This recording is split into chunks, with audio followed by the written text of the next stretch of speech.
আমরা বৈষম্যবিরোধী ছাত্র আন্দোলন 5 তারিখে আবার আমরা সচিবালয় ঘেরাও করব। সচিবালয়ে আগুন লাগার ঘটনাকে ষড়যন্ত্রমূলক দাবি করে এবং আওয়ামী দোসরদের পুনর্বাসনের প্রতিবাদে কুমিল্লায় বিক্ষোভ মিছিল করেছে বৈষম্য বিরোধী ছাত্র আন্দোলন কুমিল্লা জেলার শিক্ষার্থীরা।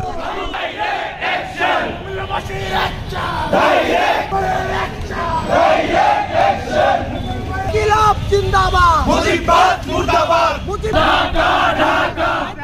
26 ডিসেম্বর বৃহস্পতিবার সন্ধ্যায় কুমিল্লা ঈদগাহ মাঠ থেকে শুরু করে পুবালী চত্বর মোড়ে এসে এই মিছিলটি শেষ হয়। মিছিল শেষে বৈষম্য বিরোধী ছাত্র আন্দোলনের কুমিল্লা জেলা শাখার সদস্য সচিব রুবেল হোসেনের সঞ্চালনায় বক্তব্য রাখেন বৈষম্য বিরোধী ছাত্র আন্দোলন কুমিল্লা জেলার আহ্বায়ক মোহাম্মদ সাকিব হোসেন।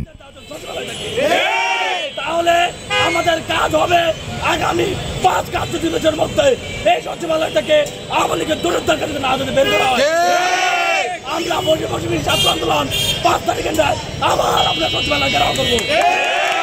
যদি এটা যদি না হয়, বাংলাদেশের যতগুলো অলিতে আছে, বাংলাদেশের যতগুলো মোড় আছে, প্রত্যেকটি জায়গায় বৈষম্যবিরোধী ছাত্র আন্দোলনের নেতৃত্বে প্রত্যেকটি জায়গা আমরা বন্ধ করে দেবো। সুতরাং ভারতের যে কুচাল আছে। এ সময় বিক্ষোভ মিছিলে উপস্থিত ছিলেন বৈষম্য বিরোধী ছাত্র আন্দোলন কুমিল্লা জেলার সিনিয়র যুগ্ম আহ্বায়ক নাইমুর রহমান, মুখ্য সংগঠক আরাফ ভূঁইয়া, যুগ্ম সদস্য সচিব মোহাম্মদ অনিক, যুগ্ম আহ্বায়ক সাব্বির মজুমদার, যুগ্ম আহ্বায়ক কাজী নাসির সহ অন্যান্যরা।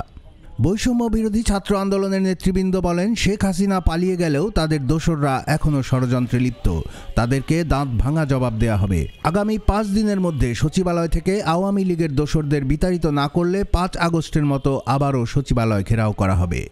তারা দাবি করেন সচিবালয়ে ষড়যন্ত্রমূলকভাবে আগুন লাগানো হয়েছে এবং সুষ্ঠু তদন্তের মাধ্যমে যথাযথ ব্যবস্থা গ্রহণের জন্য অন্তর্বর্তীকালীন সরকারের প্রতি আহ্বান জানান।